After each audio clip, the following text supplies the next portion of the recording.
One of the cleanest Z900. Kawasaki എന്ന് കേൾക്കുമ്പോൾ തന്നെ നമ്മുടെ പിള്ളേരുടെ മനസ്സിൽ ആദ്യം തന്നെ ഓടി വരുന്നൊരു നേക്കഡ് ബൈക്കാണ് Z900. കവാസാക്കിയുടെ Z സീരീസിന് എല്ലാത്തിനും ബാറ്റ്മാനായിട്ടൊരു ചെറിയൊരു സാമ്യമുണ്ട്. പിന്നെ നമ്മളുടെ മോട്ടോർ സൈക്കിളിൻ്റെ പ്രത്യേകത എന്തൊക്കെയാണെന്ന് വെച്ച് കഴിഞ്ഞാൽ റീസെൻ്റ്ലി സർവീസ് ഡൺ, അതുപോലെ ഒരു ക്ലെയിം പോലും ഇല്ല, പിന്നെ ഫ്ലഡ് കാര്യങ്ങളൊന്നും അഫക്റ്റഡ് അല്ല. 2020 മോഡലാണ് നമ്മുടെ Z900. അതുപോലെ സെക്കൻഡ് ഓണർ വെറും 17,500 കിലോമീറ്ററാണ് നമ്മുടെ Z900 ഓടിയിട്ടുള്ളത്.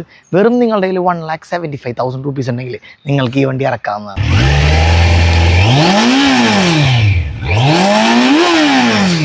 ഈ വണ്ടിയുടെ എക്സോസ്റ്റ് ഒക്കെ ഇതുവരെ മാറ്റിയിട്ടില്ല, സ്റ്റോക്ക് എക്സോസ്റ്റ് തന്നെ ഇരിക്കണം. പക്ഷെ അത്യാവശ്യം നല്ലൊരു ടോണുള്ള വണ്ടിയാണ് നമ്മുടെ Z900. നമ്മുടെ Z900 പ്രൈസ് വരുന്നത് 8,88,800 rupees ആണെന്ന് നിസാബുക്ക പ്രത്യേകം പറയാൻ വേണ്ടി പറഞ്ഞു. അപ്പോൾ നിങ്ങളുടെ വണ്ടി സെല് ചെയ്യാനാണെങ്കിലും പർച്ചേസ് ചെയ്യാനാണെങ്കിലും എക്സ്ചേഞ്ച് ചെയ്യാനാണെങ്കിലും പറഞ്ഞ സ്ഥലം അറിയാല S2 ബൈക്സ് കലൂർ. ബാക്കി ഫുൾ ഡീറ്റെയിൽസ് ഞാൻ ഡിസ്ക്രിപ്ഷനിൽ കൊടുത്തേക്കാം. അപ്പോൾ നിങ്ങൾക്ക് അവിടെ നിന്ന് എടുക്കാം. അപ്പോൾ ശരി ഗൈസ്, ബൈ.